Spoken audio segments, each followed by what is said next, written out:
panalangin, ang mga awit na sasalamat ni Marisa Sanchez and Jesus Bautista and family, Caridad Navarro and family, Raquel Andamon and family, Maki Seralde and family, Padrinao family, Velasquez family, Abigail Miranda and family, Araños family, Gatbunton family, Rosario family, Gamaro family, para sa mga natatanging kahilingan ni Angelica Velasquez, Evelyn Nita, Kate Stephen Buluran, Francis Joel Cruz, Philip Faraños, John Brian Samson, Derek James Vergara, John Clint De Mesa, John Paul Benefe, Philip Faustino Valante, para sa kaarawan ni Adelaida Manalang, Mildred Libot, para sa maagang paggaling nila Alan Verhel Bacalo, Romeo Samson, Molly George, Mary Olga Goco Cruz, Fiselda Sabino Santos, Ben Estela Paulite, Araceli Romulo, Jose Nevado Sr. and Jr., Leslie Ann Benila, Roberto Macdang, Linda Ual Laguador, Luisa Marla Aninaw, Renel Jane Batico, Carlito Miranda, Carlo de Guzman, Filomeno de Guzman, Ralph Manoloto, Bobby Ledesma, Mary Jane Fortin, Estela de la Cruz, Amelia Pino, Sefina,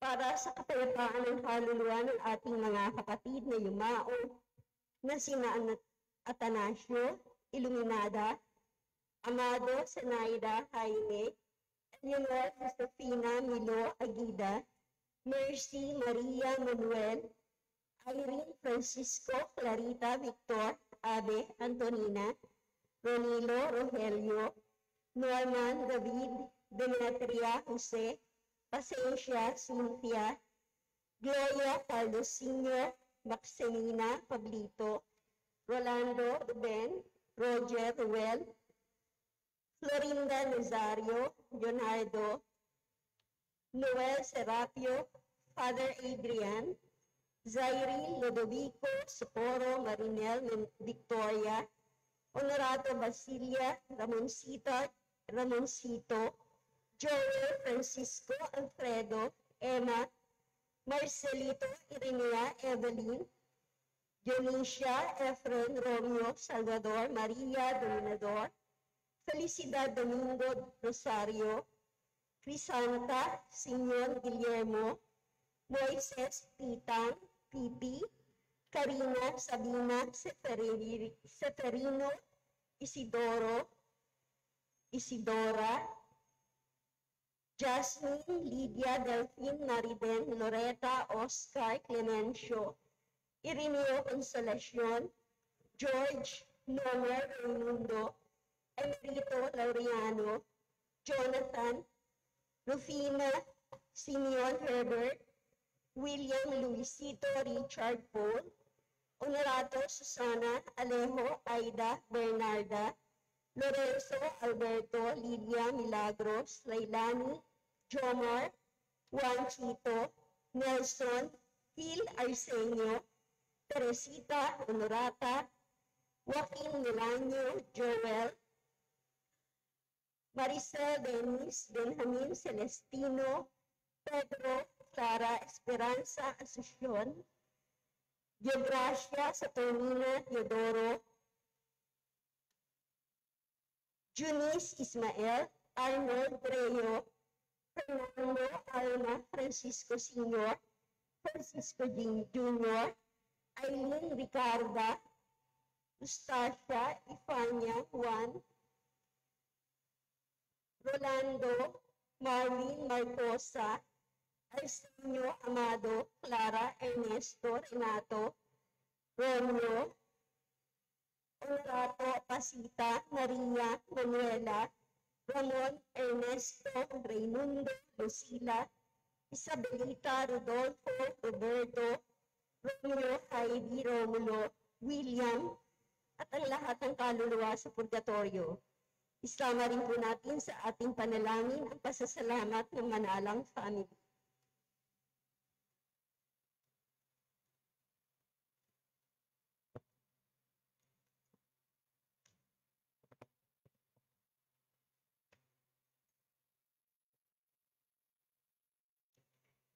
Ika-4 na linggo ng Kwaresma. Ganyan na lamang ang pag-ibig ng Diyos sa sanlibutan.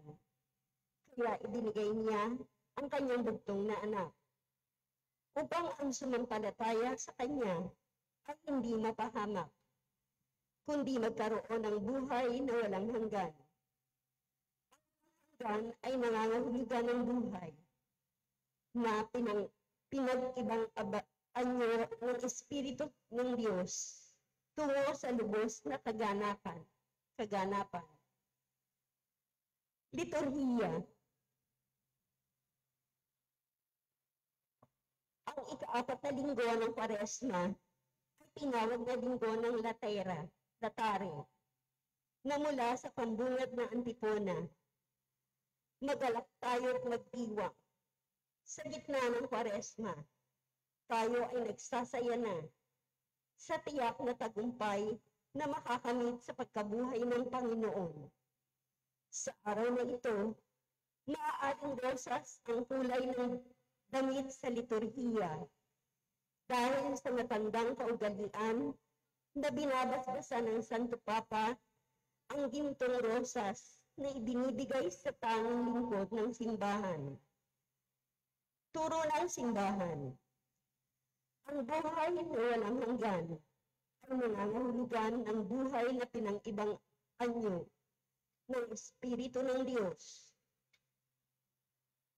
tungo sa lubos na kaganapan ng bawat dimensyon ng ating pangkasalukuyang buhay sa daigdig. Kasama dito ang pangkatawan at ang espiritual, ang pagsamantala at ang pagkalangitan, ang pang-isahan at panlahatan. Tumayo po tayo lahat para sa pambungad na panalangin.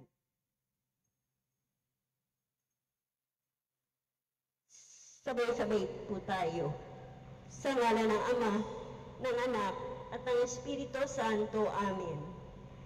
Makapangyarihan at mapagmahal na Ama, tinipon mo kami bilang iyong sambayanan upang sambahin at pasalamatan ka sa pagdiriwang ng banal na Eucharistia na iniwan ng iyong anak na si Jesus para sa amin bilang alaala ng kanyang pag-ibig na walang hanggan. Tinawag at tinipon mo kami sa pagkakaisa sa banal na misa. Linisin mo kami sa aming mga kasalanan. Dalisayan ng aming mga hangarin at karapat-dapat na daluyan ng iyong mga biyaya. Nawa ang aming pagdiriwang sa iyong harapan ay maghatid ng mga pagpapala sa aming pamumuhay at kabanalan sa aming pamayanan. Nawa ang pakikiisang ito sa mapagligtas ng biyaya ng Eucharistia ay magpayabong sa buhay ng sambayanan sa pamamagitan ng kapangyarihan ng salita at paghahati ng tinapay. Amen. Bilang panimula sa ating banal na Eucharistia, pakiisa sa pambungad na awit.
Sa ngalan ng Ama at ng Anak at ng Espiritu Santo, Amen.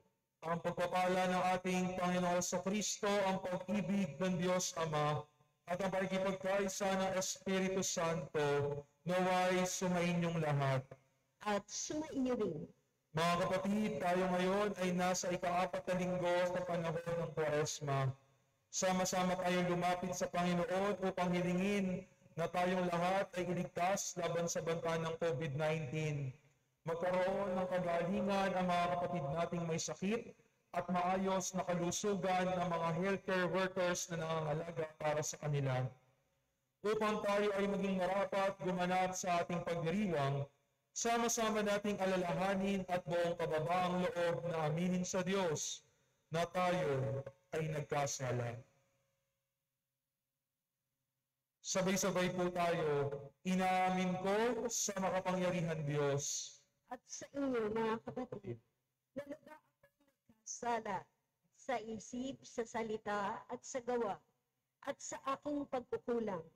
Kaya isinasamo ko sa mahal na Birheng Maria, sa lahat ng mga anghel at mga banal, at sa inyo, mga kapatid, na ako'y panalangin sa Panginoong ating Diyos. Kaawaan tayo ng makapangyarihan Diyos, patawarin tayo sa ating mga kasalanan, at patnubayan tayo sa buhay na walang hanggan. Amen.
Manalangin tayo.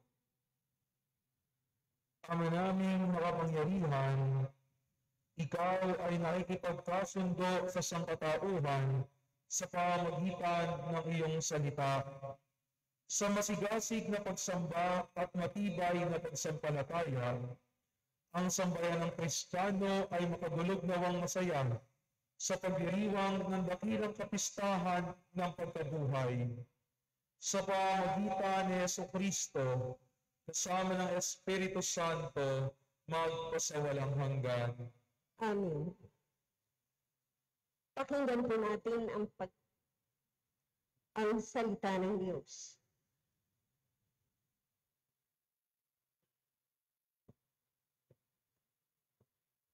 Sa unang pagbasa, isinasalaysay kung paano hindi na naging tapat sa Panginoon ng Israel. Ngunit muli pa rin nagpapadala ng Panginoon ng mga suko. Dahil sa kanyang habag sa kanila, siya pa rin ang ginawa ng paraan upang mapalaya sila mula sa kanilang pagkaalipin. Ang salita ng Diyos. Mula sa aklat ng mga kronika.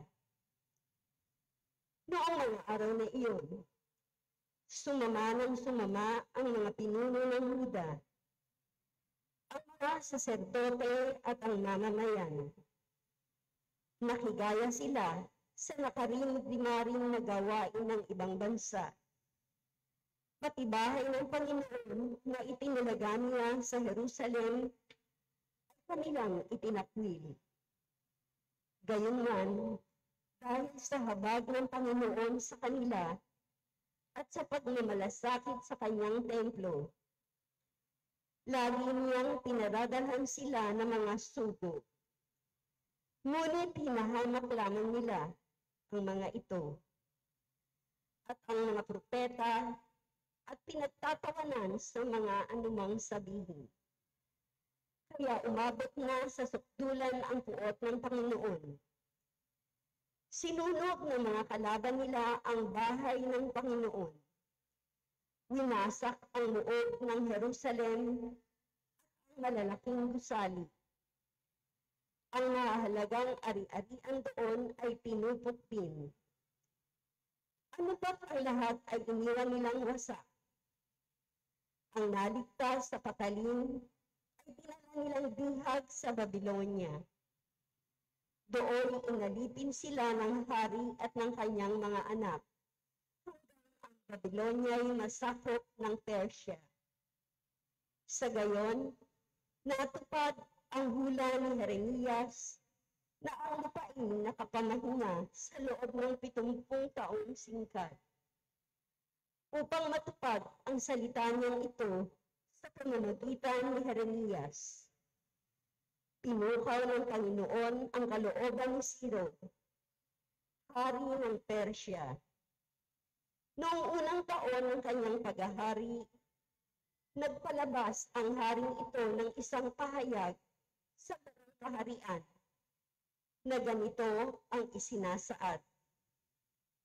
Ito ang pahayag ng Haring Ciro ng Persia. Ipinaubaya sa akin ang Panginoon, Diyos ng kalangitan, ang lahat ng kaharian sa daigdig at inutusan niya akong magtayo para sa kanyang templo sa Jerusalem ng Huda.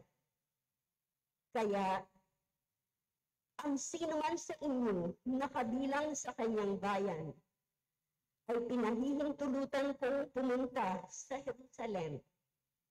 Samahan nawa siya ng Panginoon, ang kanyang Diyos. Ang salita ng Diyos. Salmong tugunan. Kung ika'y aking limutin, wala na akong aawitan.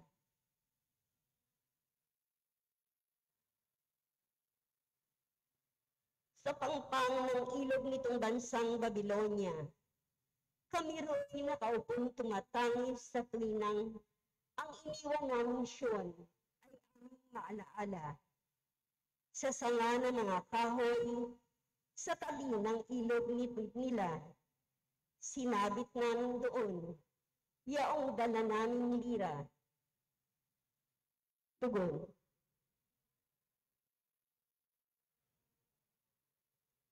Sa amin ay iniutos ng sa amin ay lumupi. Naaliwin namin sila ng matamis naming tinig. Tungkol sa Siyon, yaong paksa, niyong nais nilang awit. Tugon.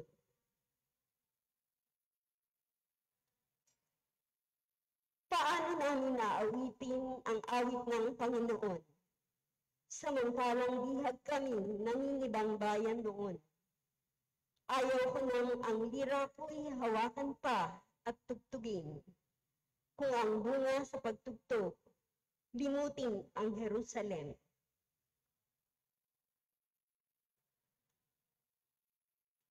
Di na ako aawit pa kung ang mundong sasapitin. Sa isip ko't alaala, ika'y ganap na limutin. Kung ang kaligayahan mo ay hindi ko hahangarin. tugon.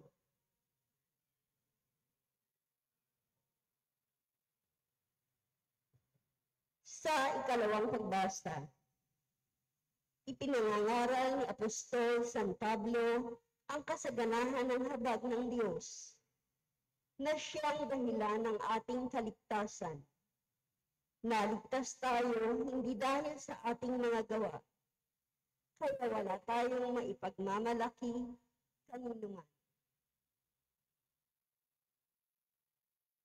Ang salita ng Diyos mula sa sulat ni Apostol San Pablo sa mga taga-Efeso.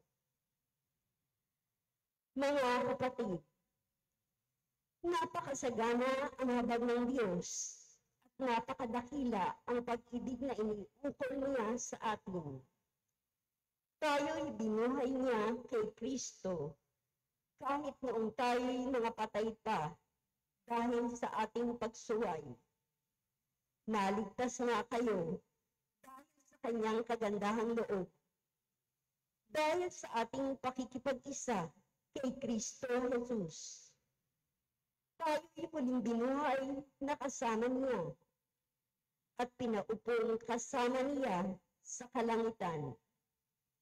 Ginawa niya ito upang sa darating na mga panahon ay maipakita nila ang di masukat na kasaganaan ng kanyang kagandahang loob sa atin sa pamamagitan ni Kristo Jesus.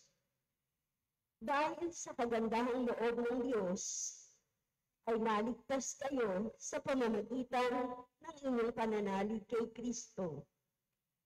At ang kaligtasan ito'y kaloob ng Diyos. Hindi mula sa inyo. Hindi ito dahil sa inyong mga gawa, kaya't walang dapat ipagmalaki ang sinuman. Tayo'y kanyang nilalang.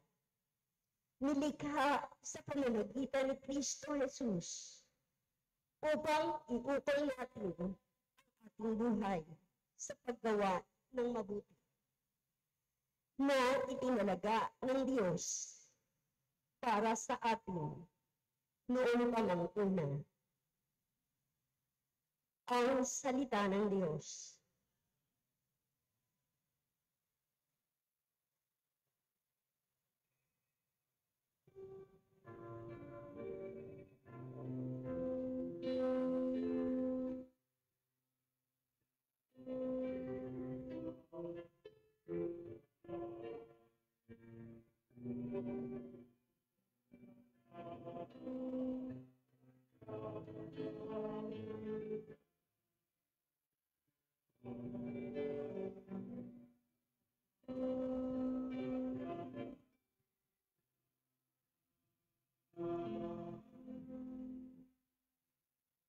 Sumainyo ang Panginoon, At sumairing ang mabuting balita ng Panginoon ayon kay San Juan. papuri sa iyo, Panginoon. Noong panahong iyon, sinabi ni Jesus kay Nicodemo, kung paanong itinaas ni Moises ang ahas doon sa ilang, gayon din naman, kailangang itaas ang anak ng tao, upang ang sinumang sumampalataya sa kanya ay magkaroon ng buhay na walang hanggan. Gayon na lamang ang pag-ibig ng Diyos sa sanlibutan, kaya ibinigay niya ang kanyang bugtong na anak upang ang sumasampalataya sa kanya ay hindi mapahamak, kundi magkaroon ng buhay na walang hanggan. Sapagkat sinugo ng Diyos ang kanyang anak, hindi upang hatulang maparusahan ang sanlibutan, kundi upang iligtas ito sa pamamagitan niya. Hindi hinahatulang maparusahan ang nananampalataya sa bugtong na anak ng Diyos, ngunit hinahatulan ng parusahan ang hindi sumasampalataya sa Kanya. Hinahatulan sila sapagkat naparito sa sanlibutan ng ilaw, ngunit iniibig pa ng mga tao ang dilim kaysa sa liwanag, sapagkat masama ang kanilang mga gawa. Ang gumagawa ng masama ay ayaw sa ilaw at hindi lumalapit dito upang hindi mahayag ang kanyang mga gawa. Ngunit ang namumuhay sa katotohanan ay lumalapit sa ilaw. Sa gayon, nahayag na ang kanyang ginagawa ay pagsunod sa Diyos. Ang mabuting balita ng Panginoon. Pinupuri ka namin, Panginoong Jesucristo. Isang magandang gabi po sa inyong lahat. Tayo po ngayon ay nasa ika-4 na linggo sa panahon ng Kwaresma, tinatawag na Laitares Sunday. Kaya nga po Laitare na nangangahulugan to rejoice. Kaya nga po kung mapapansin nyo, ang kulay po ng vestment ng pari sa linggong ito ay kulay rosas. Iba sa karaniwang kulay na sinusuot kapag kapanahon ng Kwaresma na kulay violet. Yung pagsusuot ng rosas na vestment ay nangyayari lamang po 2 beses isang taon. 3rd Sunday ng Advent at 4th Sunday ng Lent. Dahil nais ipaalala sa atin na tayo ay kailangan at mahalagang magalak kahit ngayong panahon ng Kwaresma. Kung iisipin ninyo, talaga bang kailangan yung araw ng kagalakan sa panahon ng Kwaresma? Paulit-ulit nating naririnig sa ating mga pagbasa na si Jesus ay nagpakasakit at namatay dahil sa ating mga kasalanan. Paulit-ulit na sinasabi sa atin na kailangan magsakripisyo bilang pamamaraan ng pagbabalik loob sa Diyos. Paulit-ulit binabagabag ang ating konsensya ngayong panahon ng Kwaresma na pagsisihan at talikdan ng mga kasalanan. So ano ang dahilan upang tayo ay maganap? Meron ang dahilan para maganap. Mga kapatid ko, meron. Kasi ang mga pagbasa sa linggong ito ay sama-samang nagpapaalala sa bawat isa sa atin na sa kabila ng ating pagiging makasalanan, sa kabila ng ating paulit-ulit na pagtalikod sa pag-ibig ng Diyos, sa kabila ng ating mga kahinaan, ang awa ng Diyos ay hindi nagbabago sa atin. Ang pag-ibig niya ay hindi nagbabago sa kabila ng ating mga kasalanan. We rejoice because God is full of mercy and compassion. At ito yung nais ipaalala sa atin na mga pagbasa natin sa linggong ito. Katulad ng narinig natin sa ating mabuting balita ayon kay San Juan.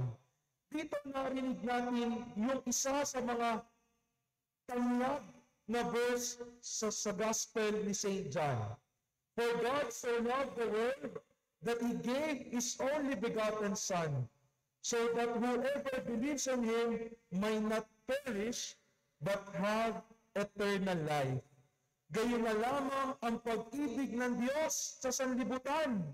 Kaya ibinigay niya ang kanyang bugtong na anak upang ang sino mang sumampalataya sa Kanya ay hindi mapahamak kung hindi magkaroon ng buhay na walang hanggan. Malinaw na inihayag sa atin ng ating mabuting balita sa linggong ito ang hangat ng Diyos sa bawat isa sa atin. Nais ng Diyos ang sino mang sumampalataya sa Kanya ay magkaroon ng buhay na walang hanggan at huwag mapahamak. Naparito si Jesus upang ang sino mang sumampalataya sa Kanya ay hindi hatulan, bagkus ay iligtas. Mga kapatid ko, ito ang plano ng Diyos sa bawat isa sa atin. Tayo ay maligtas dahil minamahal niya ang bawat isa sa atin. Di ba tayo kung minsan, mga tao, kapag mayroong taong nakasakit sa atin o nakagawa ng mali, ano ang gusto natin gawin? bawian natin. Kung sinaktan niya ako, dapat masaktan din siya. Kung ako'y nawalan, dapat mawalan din siya. Kung ako'y inaway niya, dapat maranasan din niya yung hirap na dinaranas ko. Kung minsan ganito ang isip ng tao, gusto natin bumawi kapag merong nakasakit sa atin. Pero ang Diyos, sa kabila ng pagkakasala ng tao, hindi siya gumanti. Pwede niya tayong parusahan, pero ang Diyos patuloy pa rin nagmahal. Patuloy pa rin nahabag. Patuloy pa rin nagpatawad. Kahit ganito ang nais ipahayag sa atin ng Diyos na siya'y puno ng awa at pagmamahal, kung minsan ang tao pinipili pa rin manatili sa dilim. Inihahayag na nga ng Diyos ang kanyang liwanag ng awa, pero ang tao nananatili sa dilim. Ano yung mga dilim na yun? Dilim ng takot. Takot na husgahan. Takot na hindi mapatawad. Yung iba, pinipiling manatili sa dilim ng galit.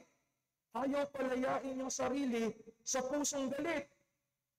Yung iba naman na nanatili sa dilim ng kasalanan, na kahit alam na mali ang ginagawa niya, patuloy pa rin ginagawa ang mali. Mga kapatid ko, ngayon, ipinaalala na sa atin ng Diyos na kahit anumang kahinaan ang meron tayo, anumang dilim ang nakaraan ang meron tayo, anumang kasalanan ang kinahilugan natin, hindi nagbabago ang pag-ibig ng Diyos para sa atin. Tingnan natin yung isinasalaysay sa atin ng ating unang pagbasa sa linggong ito. Narinig natin sa ikalawang aklat ng Kronika ang salaysay kung ano ang nangyari sa bayang Israel. Sila'y lubos na naging masama, tahasang tumalikod sa pag-ibig ng Diyos. Ang Diyos gumawa ng paraan, nagpadala ng mga propeta upang paulahanan ng mga taong ito. Pero ano ang ginawa ng kanyang bayan? Nanatiling matigas ang puso, hindi pinakinggan ng mga propeta. Ipinagwalang bahala ang tinig ng Diyos. Tapos, sila'y napahamak dahil sa kanilang pagkakasala. Pwede naman papayaan na lamang ng Diyos. Pero ano ang ginawa? Ang Diyos gumawa pa rin ng paraan upang ang mga minamahal niya ay mabalik sa kanilang bayan. Ito'y malinaw na nagpapakita sa atin that God does not give up on us. Hindi tayo sinusukuan ng Diyos dahil siya'y puno ng awa. Isipin ninyo yung mga pagkakataon na kayo nahulog sa kasalanan. Isipin niyo yung mga pagkakamali ninyo sa buhay. Maaari kayo mapahamak. Maaaring hindi kayo nakaligtas sa pagkakamali iyon. Pero nandito kayo. Bakit? Kasi gumagawa lagi ang Diyos ang paraan upang iligtas ka. Gumagawa lagi ang Diyos ng paraan para huwag kang mapahamak. Gumagawa lagi ng paraan ng Diyos upang anyayahan ka na manumbalik sa kanyang pag-ibig. Kaya nga mga kapatid ko, maganda yung paalala sa atin ni Apostol San Pablo sa ating ikalawang pagbasa, na ang grasya na ang awa ng Diyos ay isang biyaya. Ito'y isang regalo ng Diyos para sa atin. Huwag tayo maging entitled kasi tayo'y privileged lamang. Huwag natin isipin obligasyon ng Diyos na kaawaan tayo.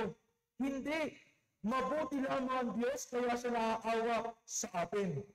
Kaya nga ang paanyaya ni San Pablo sa atin, sa pagtanggap natin sa awa ng Diyos, huwag nating sayangin.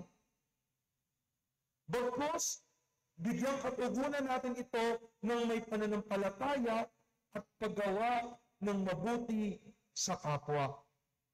Mga kapatid ko, ngayong panahon ng Kwaresma, ito ang paalala sa atin. Puno ng pag-ibig ang Diyos para sa atin. Sana huwag nating sayangin itong panahon ng Kwaresma. Manumbalik tayo sa pag-ibig ng Diyos. Hindi tumatanggi ang Diyos sa taong nagsisisi. Di ba nga sabi ni Pope Francis, God does not get tired in giving His mercy. We are the ones who gets tired of asking His mercy. Hindi napapagod ang Diyos na patawarin tayo. Tayo lamang ang napapagod na humingi ng tawad sa Diyos. Mga kapatid ko, meron ba tayong dahilan para magalak? Oo. Because there is always a joy in having a personal experience of God's compassion and mercy. Kahabagan tayo ng Diyos at tumugon tayo sa awa ng Diyos.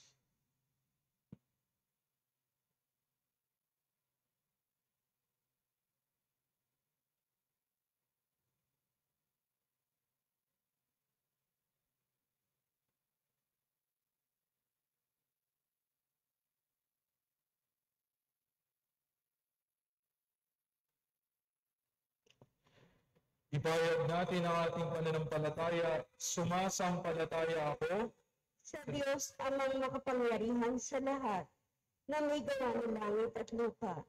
Sumasampalataya naman ako kay Jesucristo ng isang anak ng Diyos, Panginoon nating lahat. Nagkakatao sa lalang ng Espiritu Santo, ipinanganak ni Santa Mariang Birhen, pinagpakasakit ni Poncio Pilato, ipinako sa krus na matay ang libing, nanaog sa kinaroroonan ng mga yumao. Nang may ikatlong araw na buhay na naguli, umakyat sa langit, naluklok sa kanan ng Diyos amang makapangyarihan sa lahat. Wala, paririto at hukom sa mga nabubuhay at mga matay na tao.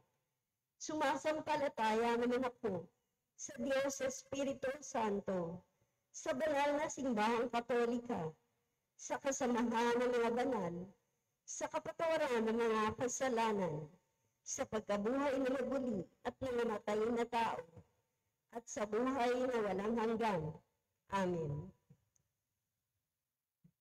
Halingang dumulog sa Diyos na sagana sa habag at sa dakilang pag-ibig. Sa ating pangangailangan, ang ating pong itutugon, Panginoon, kami ay iyong kahabagan. Panginoon, kami ay iyong kahabagan. Upang ang parang lingkod ng simbahan ay mahikayat ang lahat na sumasampalataya sa Diyos at magpapagong buhay. Nanalangin tayo sa Panginoon. Upang ang Diyos na nagmahal sa daigdig at nagbigay ng kanyang bugtong na anak, ang siyang pumawi sa lahat ng madilim na balak at gawain, nang makamit ng ating pamayanan ang liwanag ng katotohanan. Manalangin tayo sa Panginoon. Panginoon, kami iyong kahabagan. Upang ang mga nagkakanlong sa ibang bansa, dahil sa digmaan at iyang nawalan ng tahanan, dahil sa pagkakagulo, ay muling makabalik sa kanilang lupain, sa tulong ng Diyos. Manalangin tayo sa Panginoon. Panginoon, kami iyong kahabagan. Upang tayo na nagdiriwang ng ika-50 taon, ng pagdating ng pananampalatayang Kristiyano sa ating bansa, ay maging mga anak ng liwanag na umuunlad sa mabubuting gawa at pag-ibig sa kapwa. Manalangin tayo sa Panginoon. Panginoon, kami iyong kahabagan. Upang ang ating mga kapatid na yumao ay makamit ng liwanag na walang hanggan. Manalangin tayo sa Panginoon. Panginoon, kami iyong kahabagan. Sa katahimikan ng ating puso at isipan, ibulong natin sa Panginoon ang ating mga sariling kahilingan. Ama naming mapagmahal, ang sawa mong tinatawag yaong mga naliligaw pabalik sa iyong tahanan, inaanyayahan sila sa pagbabagong buhay. At sa iyong anak na itinaas sa krus, pinagkalooban mo kami ng kapatawaran upang mabuhay sa liwanag ng katotohanan. Dinggin mo ang aming mga panalangin sa pamamagitan niya sa Kristo, kasama ng Espiritu Santo, magpasawalang hanggan. Amen.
Manalangin kayo, mga kapatid, upang ang ating paghahain ay talugdan ng Diyos, Amang makapangyarihan. Tanggapin nawa ng Panginoon itong paghahain sa iyong mga kamay. Sa kapurihan niya at karangalan sa ating kapakinabangan at sa buong sambayanan niyang banal. Ama naming lumikha, para sa paghahaing nagbibigay kagalingan, kami ngayon ay masayang nagsisipag-alay, kalakip ang dalangin amin nawang maidangal, ang pagdiriwang na ito ng banal na pakikinabang, at maiwala ito para sa kaligtasan ng tanan. Sa pamamagitan ni Yesu Kristo, kasama ng Espiritu Santo, magpasawalang hanggan. Amen. Sumainyo ang Panginoon, At sumaiyo rin. itaas sa Diyos ang inyong puso at diwa. Itinaas na namin sa Panginoon. Pasalamatan natin ang Panginoong ating Diyos. Marapat na siya ay pasalamatan. Ama naming makapangyarihan, tunay ngang marapat na ikaw ay aming pasalamatan sa pamamagitan ni Yesu Kristo na aming Panginoon. Sa aming krusang pagtitiis ng hirap, tinutulungan mong aming maitumpak ang kinamihas ng pagsalungat sa pananagutang iyong iniatas. Sa aming pagtulad sa anak mong mahal na nagpakasakit para sa tanan, ang pagsisikap namin ay iyong kinalulugdan at ang pagpapakabuti namin ay iyong ikinararangal. Kaya kaisa ng mga anghel na nagsisiawit ng papuri sa iyo nang walang humpay sa kalangitan, kami ay nagbubunig sa iyong kadakilaan.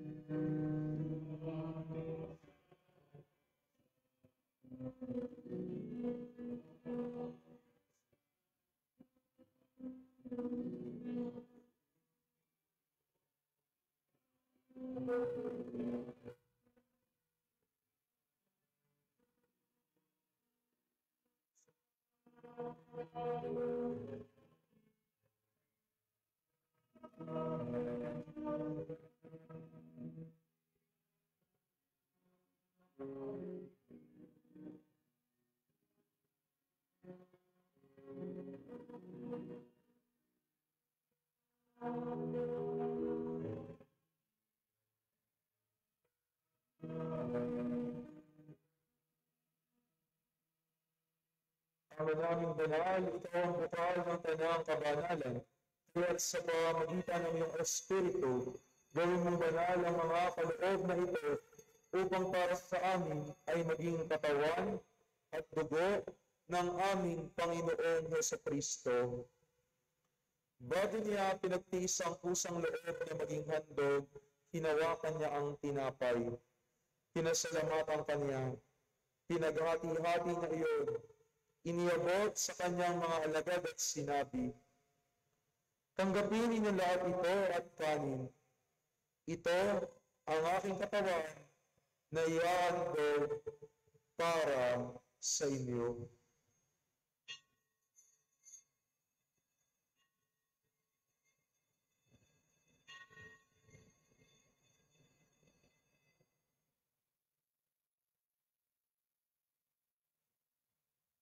Gayon din naman ang matapos ang hapunan, hinawakan niya ang kalis. Muli kanyang pinasalamatan. Iniabot ang kalis sa kanyang mga alagad at sinabi, tanggapin ninyo lahat ito at inumin. Ito ang kalis ng aking dugo, ng bago at walang hanggang tipan. Ang aking dugo ay bubuhos para sa inyo at para sa lahat, sa ikapagpapatawad ng mga kasalanan. Gawin ninyo ito sa pag-alaala sa akin.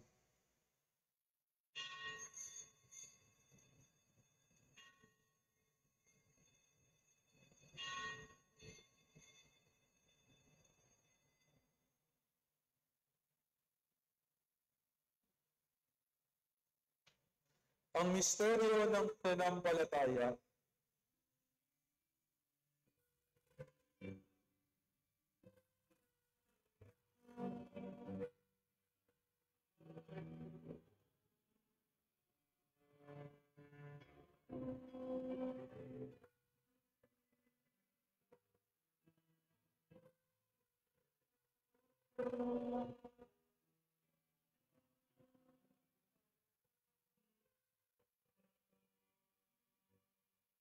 Ama, ginagawa namin ngayon ang pag-alaala sa pagkamatay at muling pagkabuhay ng iyong anak. Kaya iniaalay namin sa iyo ang tinapay na nagbibigay buhay at ang kalis na nagkakaloob ng kaligtasan. Kami ay nagpapasalamat dahil kami ang minarapat na tumayo sa harapan mo para maglingkod sa iyo. Isinasamo namin kami magsasalo-salo sa katawan at dugo ni Kristo ay mabuklod sa pagkakaisa sa pamamagitan ng Espiritu Santo. Ama, lingapin mo ang iyong simbahang laganap sa buong daigdig. Puspusin mo kami sa pag-ibig. Kaysa ni Francisco na aming Santo Papa at ni Dennis na aming Obispo at ng Tanang Kaparian. Alalahanin mo rin ang mga kapatid naming nahimlay na may pag-asang sila'y muling mabubuhay, gayon din ang lahat ng mga pumanaw, lalong-lalo na yung mga pinatutungkulan natin sa banal na misang ito, pati na mga kaluluwa sa purgatorio na wala nang nakakaalala. Kaawaan mo sila at patuloyin sa iyong kaliwanagan. Kaawaan mo at pangindapatin kaming lahat na makasalo sa iyong buhay na walang wakas. Kaysa ng mahal na Birheng Maria na ina ng Diyos, ni San Jose ang kanyang kabiyak ng puso, ng mga apostol, ni San Isidro Labrador ng ating patron, at lahat ng mga banal na namuhay dito sa daigdig ng kalugod-lugod sa iyo, maipagdiyaw nawa namin ang pagpupuri sa ikararangal mo sa pamamagitan ng iyong anak na aming Panginoong Jesucristo. Sa pamamagitan ni Kristo, kasama niya at sa Kanya, ang lahat ng parangal at papuri ay sa iyo, Diyos amang makapangyarihan, kasama ng Espiritu Santo, magpasawalang hanggan.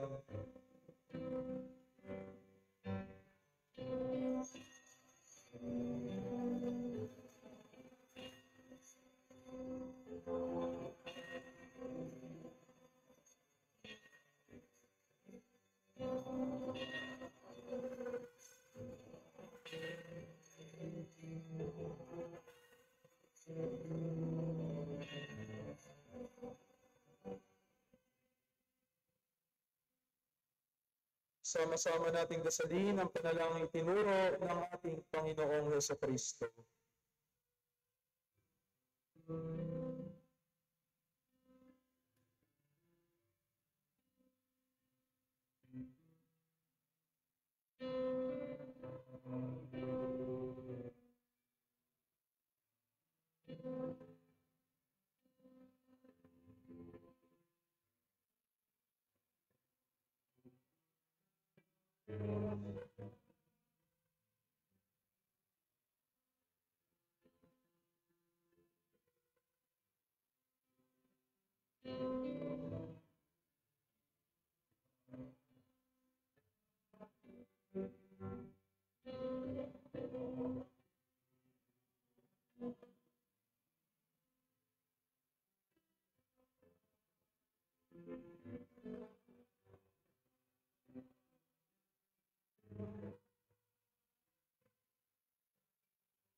Inihiling namin kami at sa lahat ng masama, patalaman ng kapayapaan araw-araw, iligtas sa kasalanan at ilayo sa lahat ng kapahamakan, samantalang aming pinananabikan ng dakilang araw ng pagbabalik ng aming tagapagligtas na si Jesucristo.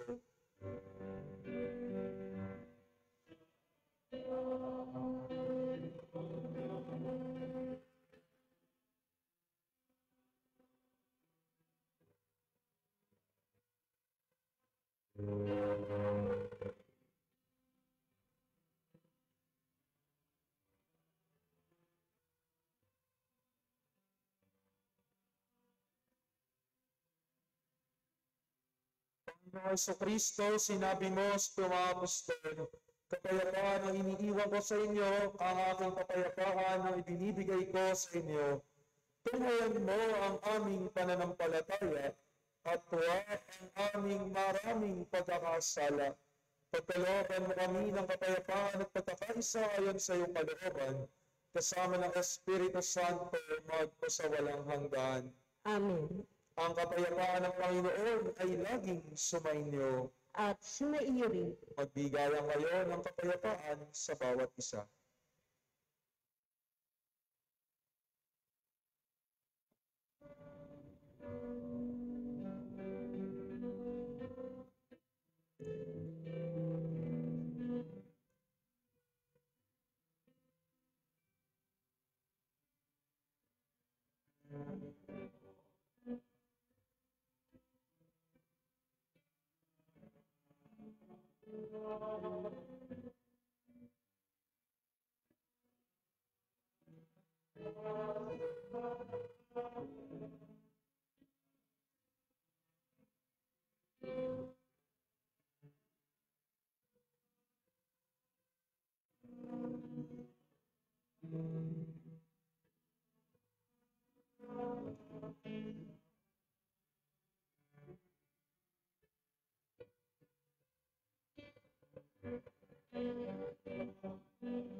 Narito si Kristo, ang kordero ng Diyos, na nag-aalis ng mga kasalanan ng sanlibutan.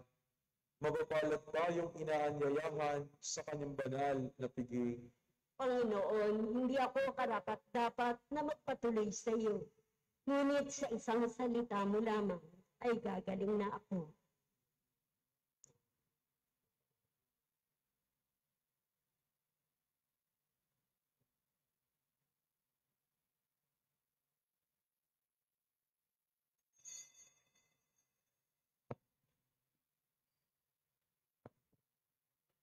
Spiritual na komunyon. Panginoong Jesus, ako ay naniniwala na ikaw ay nasa kabanal-banalang sakramento. Iniibig kita ng higit sa lahat at minanasa kong tanggapin ka sa aking kaluluwa. Sapagkat sa mga sandaling ito, hindi kita matatanggap sa sakramento. Tumuloy ka sa aking puso. Niyayakap kita na para bagang naririto ka na at iniaalay ko ng buong buo ang aking sarili sa iyo. Huwag mong hayaang mawalay ako sa iyo. Amen.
Manalangin tayo. Ama naming mapagmahal, tinatanglawan mo ang lahat ng tao na isinilang sa daigdig na ito. Sa kaloob ng liwanag, panglawan mo ang aming kalooban upang ang dapat naming isaloob na iyong ikinalulugod ay lagi naming isaisip at ikaw ay aming wagas na maibig. Sa pamagitan ni Jesucristo, kasama ng Espiritu Santo, magpasawalang hanggan. Amen. Luluhod po ang lahat at sama-sama nating dadasalin ang Oratio Imperata laban sa COVID-19.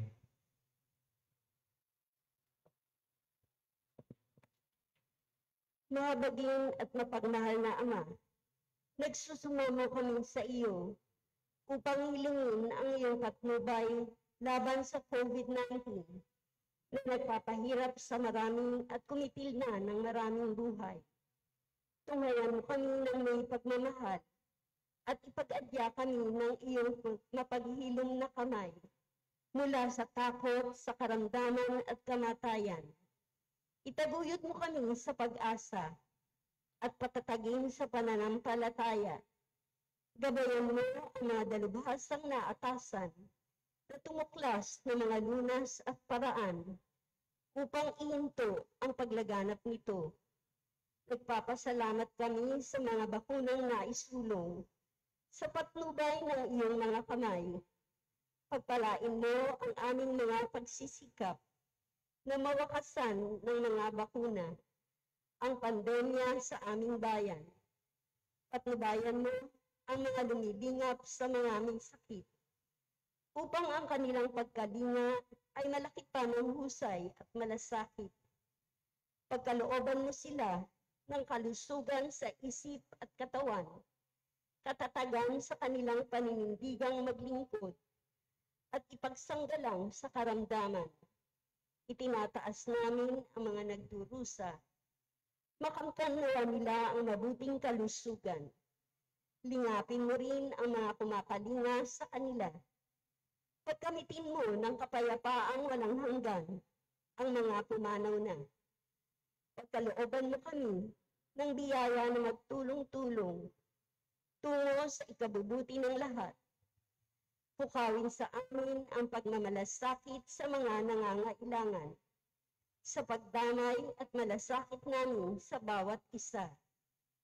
Malampasan nawa namin ang krisis na ito at lumago sa kabanalan at pagbabalik loob sa iyo. Hinihiling namin ito sa pamamagitan ni Jesucristo na nabubuhay at naghaharing kasama mo at ng Espiritu Santo, iisang Diyos, magpasawalang hanggan. Amen. Dumudulog kami sa iyong patnubay, mahal na Ina ng Diyos. Pakinggan mo ang aming mga kahilingan sa aming pangangailangan at ipagadya mo kami sa lahat ng kasamaan.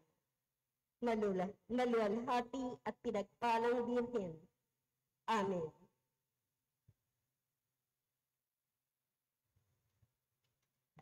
Maria, takbuhan ng mga Kristiyano.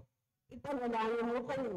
San Jose, Ipanalangin mo kami. San Rafael Arcangel, Ipanalangin mo kami. San Roque, Ipanalangin mo kami. San Lorenzo Ruiz de Manila, Ipanalangin mo kami. San Pedro Calungsod, Ipanalangin mo kami. San Isidro Labrador. Ipanalangin mo kami.